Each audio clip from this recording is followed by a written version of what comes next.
What's up and welcome back for another DFS Army Domination Station tutorial. And this time I'm excited to introduce the Domination Station MMA product that we just launched today.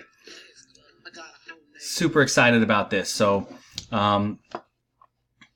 let's just dive right in. Here we go. What you're looking at right now is the Domination Station Optimizer, and this is our new MMA product. It's pretty simple. There aren't a whole lot of crazy options going on here, so I'm just going to run through a quick tutorial of how to use it. Here we go. We start with the site, Draftkings MMA. We choose our slate, UFC Fight Night 127. What up? This is for tomorrow. Now, here's how I use the tool, and I'm going to, because this is a fairly simple one, I'm going to go from tutorial to a little bit more about how to attack an MMA tournament, because I think that's a little bit more of what people want here. But we have our standard features. You can filter fighters by salary range, which I never do. We can filter them by fantasy points range, which I don't use here. We can force the tool to use a salary cap below 50,000 if we want. An interesting little possibility for tournaments where you might not want to go the full 50. So you might want to say stop at 49,900, for example. Make sure that none of the lineups generated are 50,000 even, mainly because in tournaments for MMA, every single lineup that spends the entire cap will be used. Those are going to be ties. So if you want to try to get uniqueness, you try to go below the cap a little bit. And here we set our number of lineups and, of course, the different modes. I always use tournament mode for everything. There's never a reason not to have tournament mode on, unless it's interfering with stacks or certain other functions of the Domination Station, which is why we leave the option there. And you always sort by fantasy points, which is our user set points, which are affected by likes and dislikes. If I take it off, if I take it off, here we go. So if I put a like on Charles Bird, he'll go from 85 to 89. That's what that does, a 5% boost. You get a 10% boost with a love. You get a 15% boost with an adore. Here we're going to set our number of uniques. And normally with MMA, I try to use at least 2 uniques, never more than 3. And that's mainly because the more uniques you add into the mix, the less of your core fighters might use. So 2 is usually pretty good. Especially for 20. If you're running 150, you do so at your own. If you're doing that, you're a pretty big player, because you can only run 150 in the 8 or the 10 or the $33 contest. So at that point, you already know your approach to mass multi-entry. But let's just run through a little bit of what we have going on here. Some of these columns will change. We have a few different ideas for some other columns to add, but mainly we have our fighter name, their opponent, their salary. This is their value number, points per dollar value, which is one of the things I always like to sort by. I always first sort by points per dollar value. This right here is their percentage win odds. So Bird at 50% is a pick'em right now, and it's 7,300, which is why his value proposition is the highest on the card, because he's a very lopsided situation where he's in a pick'em in a fight, but he's $7,300 salary. And obviously these are the initial projections that we put together, and these are your projections that you've adjusted by either liking the fighter or simply modifying the adjustment how you want. So one of the cool things about the Domination Station is always that you can set the projection to whatever you want it to be. All right, here's where we get into some of the cool stuff. So one of the things with MMA is you want to set exposures for each fighter. I want to get a sense with each fight of how much exposure do I want to this one, to this particular fight. Bird is the ultimate chalk on this card. He's super cheap. He's going to be very high owned in tournaments. So initially you're making decisions here. How much exposure am I comfortable with? Do I want to go 100% Bird? No, he's got 50-50 odds, and he'll be high owned. So in a tournament, definitely not going 100%, unless I'm locked in that he's 100% going to win, which the odds don't say that. They just say he's 50-50. So let's say I call him 50%. I might want to take Phillips. The way that this fight projects, if Bird doesn't win, Phillips is probably knocking him out. So I'm going to take some Phillips exposure on the lineups I don't have Bird. And the way I do that is, I'm going to set his max to around 40. I can set his min exposure to around 35. And I also like to jack up the projection quite a bit, not just a little, in order for the tool to force him in some lineups. So I will change that number to 90, right? And watch what happens. Let's go for 20 lineups, assuming we're entering one of the 20 entry either quarter arcade or $4 arcade. You're going to see 50% Bird. And there's Phillips at 35. So he only showed up when I forced him, right? Did I write 35? What was the... Yeah, 35. So he only showed up in lineups that I forced him. So if we jack that up a little bit more, he might go up to 40%. Still hanging in there at 35. So you'd have to jack that up quite a bit. Let's see.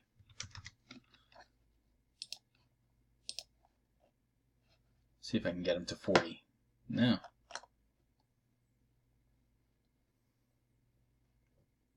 Nonetheless, you get the idea. As we I'll put him at 40 like that. Boom. Well, he doesn't want to go to 40% no matter what I do. Anyway, the point. Let me see if I get rid of that. What he is.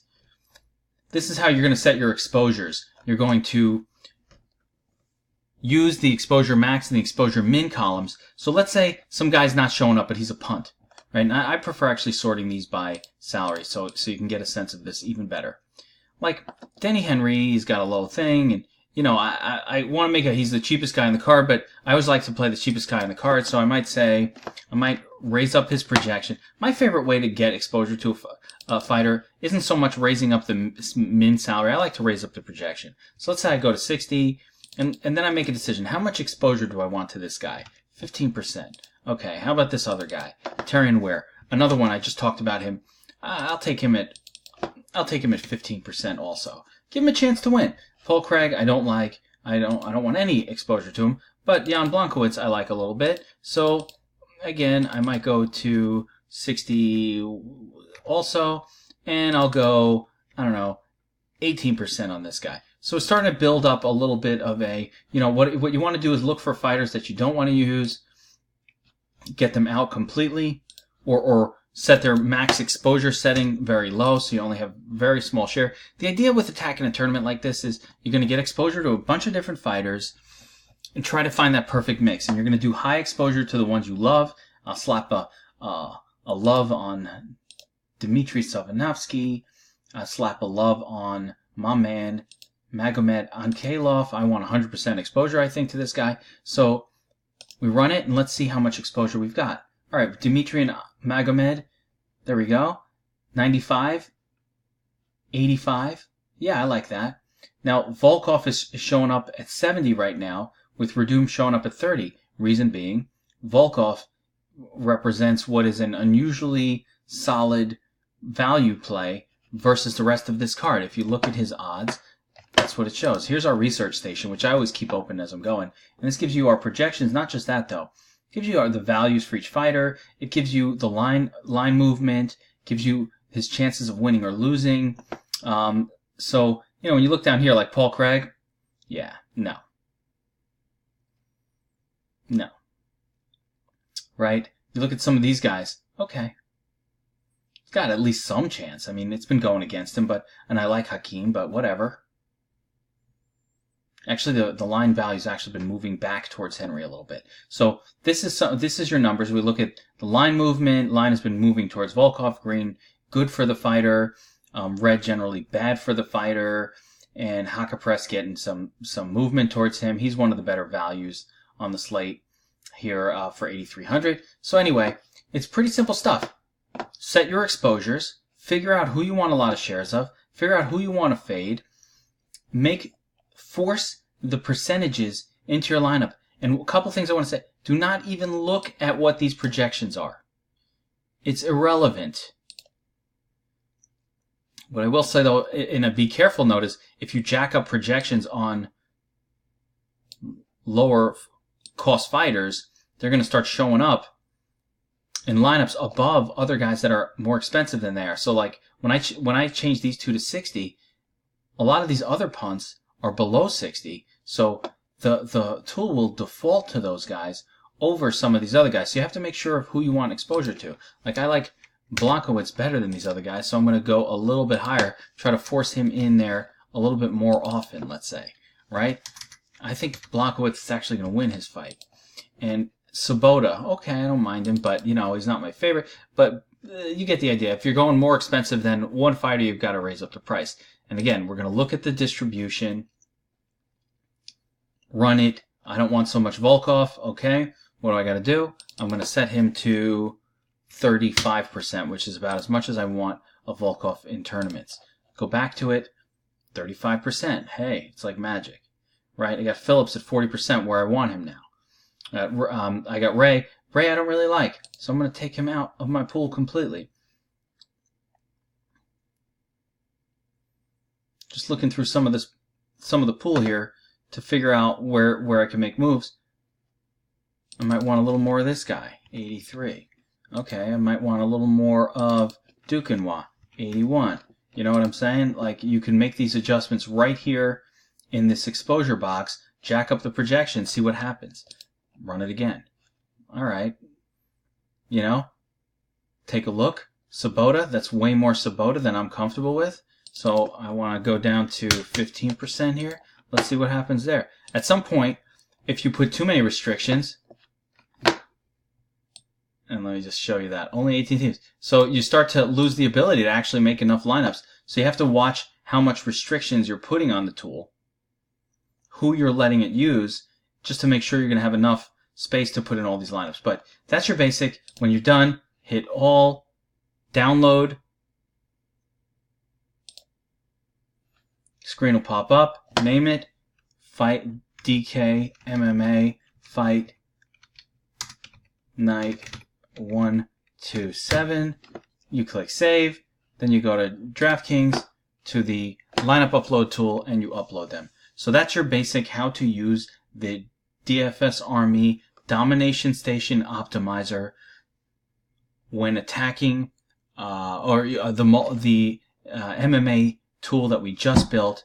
Remember, if you're not currently a DFS Army member, go to dfsarmy.com, get signed up. Our members crush it. We cover every sport. We've got NBA, NFL, MLB, golf, NASCAR, MMA. We're crushing these. We do hockey coming soon for the potentially next season for the Domination Station hockey as well. We've got soccer coverage. We've got esports. What the hell are esports? I don't even know. We got it. We got some people doing esports. I don't know what esports is. One-stop shop to turn DFS Joes into DFS pros. Check out our testimonials page. We're crushing tournaments every single week. It's unbelievable. Our members are awesome. So get out there, guys. Start to do a little bit of MMA. It's time.